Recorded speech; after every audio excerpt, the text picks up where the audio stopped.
Hi friends, welcome to my channel. তো আপনাদের সাথে মালয়েশিয়ার ব্লগটা শেয়ারই করা হয়নি। পুজোর সময় আমরা মালয়েশিয়া গিয়েছিলাম, তো সেটাই ভাবলাম আজকে শেয়ার করি। আস্তে আস্তে সব ক্লিপগুলো আপনাদের সাথে শেয়ার করব। তো এয়ারপোর্টে ফাইনালি পৌঁছে গেছি। এবার ইমিগ্রেশনের ব্যাপার, ইমিগ্রেশন সব কিছু কমপ্লিট করে এখানে ওয়েট করছিলাম। যে আমাদের ফ্লাইটটা ছিল রাত্রেবেলায়, তো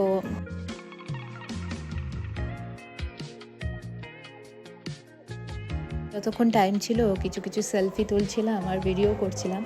আর এই যে আমাদের এখানে দেখতে পাচ্ছি আমাদের ফ্লাইটটা পুরো দাঁড়িয়েই আছে, আর এই ফ্লাইটটাতেই যাব।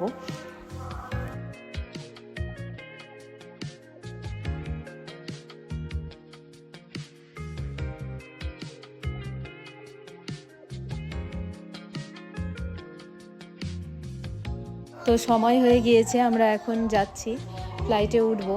যেহেতু ইন্ডিয়ার সাথে মালয়েশিয়ার টাইম 2.5 ঘন্টা মানে এগিয়ে যায় 2.5 ঘন্টা। তো এখন আমাদের রাত্রিকার ফ্লাইটের টাইম ছিল 11:30।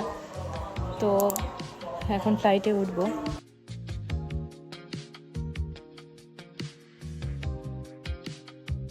ফ্লাইটে বসে, যেহেতু রাত্রের ফ্লাইট ছিল, সবাই ঘুমাচ্ছে, কিন্তু আমাদের আর ঘুম আসছিল না। আমার হাজব্যান্ড এইভাবে ঘুমিয়েছে।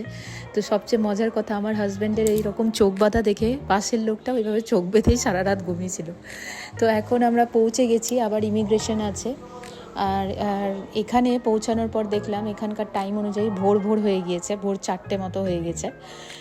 হালকা হালকা মানে সূর্য মানে ওঠার মতো হয়েছে।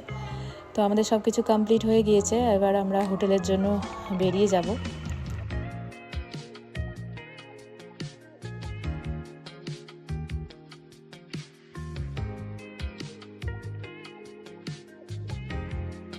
তো আমাদের লাগেজটাকে সব নেওয়া হয়ে গিয়েছে, আর গাড়িও চলে এসেছিলো। তো ফাইনালি গাড়িতে বসে গেছি, আর বাইরেটা দেখতে এত সুন্দর লাগছিল। এরকম লালচে লালচে আকাশ হয়েছিল সূর্য ওঠার আগের মুহূর্ত, আর খুব সুন্দর লাগছিল। আর ওয়েদারটাও খুবই ভালো ছিল, বেশ ঠান্ডা ঠান্ডাই বেশ ওয়েদার, খুব ভালো লাগছিল আশেপাশটা বেশ দেখতে। প্রায় সারাটাক্ষণই জেগেছিলাম, ওই জন্য গলাটা প্রায় শুকিয়ে গেছিলো। তাই এয়ারপোর্ট থেকে একটা জলের বোতল কিনেছিলাম, যেটা মালয়েশিয়ান টাকায় 10 রিঙ্গিত, যেটা আমাদের ভারতীয় টাকায় প্রায় 200 টাকা। 200 টাকার জল। আর একটা কথা কি, এখানে না ল্যাগেজ অনুযায়ী গাড়ি বুক করতে হয়। ল্যাগেজের সংখ্যা যেরকম থাকবে সেভাবে, না হলে কিন্তু ওরা এক্সট্রা চার্জ করবে। তো ফাইনালি আমরা হোটেলের কাছাকাছি চলে এসেছি, আর ফাইনালি হোটেলে পৌঁছে গেলাম। এটা ছিল আমাদের হোটেল স্টার স্যুটস, আর এটা প্রায় 70 তলা, 70 ফ্লোর। খুবই ভালো হোটেল ছিল। এই তো আমাদের হোটেল, এটা হোটেলের সামনেটা। আর হোটেলটা সামনে থেকে দেখতে ঠিক এরকম, ক্যামেরায় পুরোটা ক্যাপচার করা খুব টাফ। তো এবার যা যা ফর্মালিটিস আছে গিয়ে সেগুলো করে তাড়াতাড়ি রুমে যাওয়ার পালা, কেন কি সারা রাতি প্রায় জাগা, ঘুমোয়নি। তো এগুলো করে নিয়ে রুমে যাব। আর লিফটে উঠে গেছি, আর আমাদের রুমটা ছিল 42 ফ্লোরে।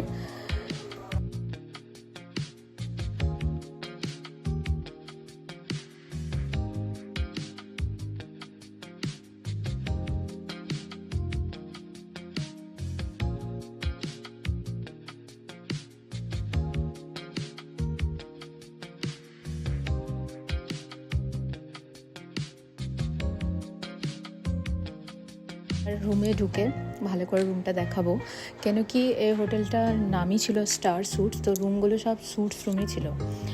তো কিচেন থেকে, কিচেন ক্যাবিনেট থেকে সব কিছু। আর আমরা যেহেতু 4 জন, ওই জন্য ডাবল বেডরুম নিয়েছিলাম।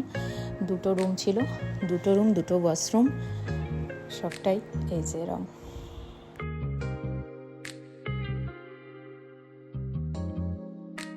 হোটেল থেকে ভিউটা জাস্ট ওয়াও, সব কিছু। আর আমরা হোটেলটা এরমই বুক করেছিলাম, একদম পেট্রোনাস টুইন টাওয়ারের পাশে। এখান থেকে পুরোই দেখা যাচ্ছে, একদম সামনাসামনি ওই যে পেট্রোনাসটা পুরোই দেখা যাচ্ছে। তো এত সুন্দর ভিউ, মানে রুম থেকেই মনটা ভরে যাচ্ছে।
আর কিচেনের মধ্যেই ওয়াশিং মেশিনের সেট আপটা করা ছিল, ফ্রিজ এক পাশে, সবটাই এত সুন্দর করে অ্যারেঞ্জ করা আছে, কোনো কিছুর দরকার নেই, বাইরে থেকে কিছু লাগবে না। প্লেট বোল যা যা লাগে সব কিছু এখানে আছে অ্যাভেলেবেল। তো এখন যেটা করব কি, অনেক টায়ার্ড লাগছে আর এই বেলাটা কোনো প্রোগ্রাম রাখিনি, আগে রেস্ট করবো, কেন কি 2-3 ঘন্টা ঘুমানো খুবই জরুরি। তো 1 কাপ কফি বানিয়ে কফিটা খেয়েই জাস্ট ঘুমিয়ে যাব। তারপর যা আছে সন্ধ্যাবেলায় প্রোগ্রাম, সন্ধ্যাবেলায় যেটা আছে কেএলটারে যাব। তো সেটাও আগে থেকেই ভেবে রেখেছিলাম কি একটু রেস্টের দরকার।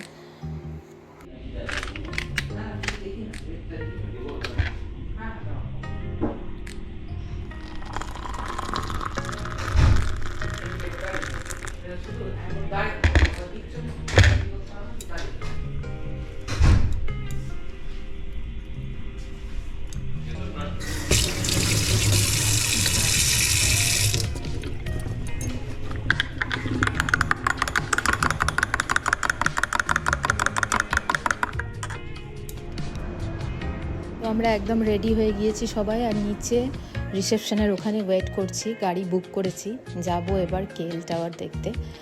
তো যতক্ষণ গাড়ি আসছে ততক্ষণ কিছু কিছু সেলফি তুলে নিচ্ছিলাম। আর হোটেলের রিসেপশনটাও এতটাই সুন্দর যে এখানেই অনেকগুলো ফটো চাইলে তুলে নেওয়া যাবে। তো আমরা ফাইনালি পৌঁছে গেছি, আর আগে থেকে আমাদের টিকিট বুক করে রাখা ছিল, অনলাইন সবটাই করে রেখেছি। তো এবার ওপরে যাব।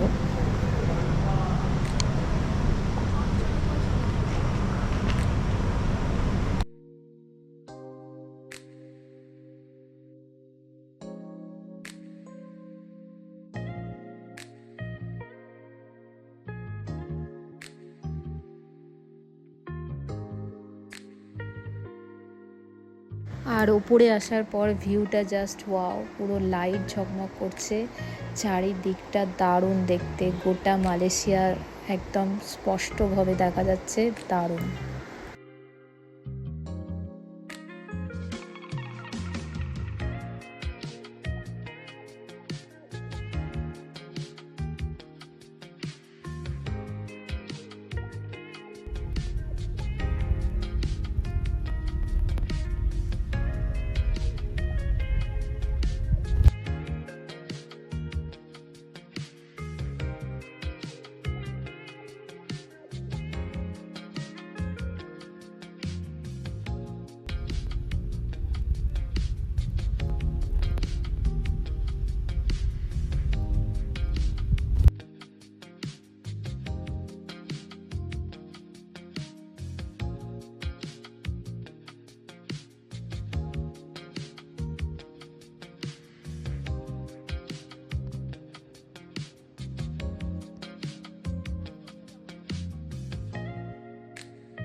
তো উপরেই অল্প একটু জায়গা জুড়ে স্কাই ওয়াকের একটা জায়গা করা ছিল, যেখানে সব সেলফি সবাই তুলছিল।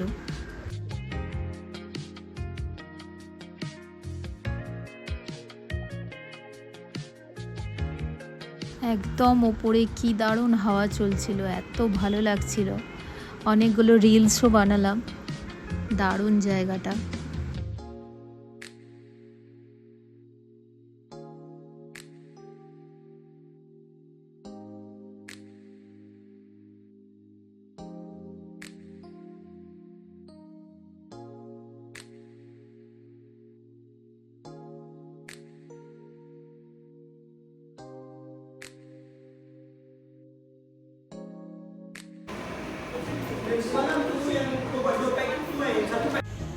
স্কাই ওয়াকের ওখানে যে সমস্ত ছবিগুলো তুলেছিলাম, ওদের মধ্যে থেকেই কিছু ফ্যামিলি পিক ওরা তুলে দিয়েছে, আর ওটা সুন্দরভাবে অ্যালবাম করে দিয়েছে, সেটা এখান থেকে কালেক্ট করে নিতে হবে।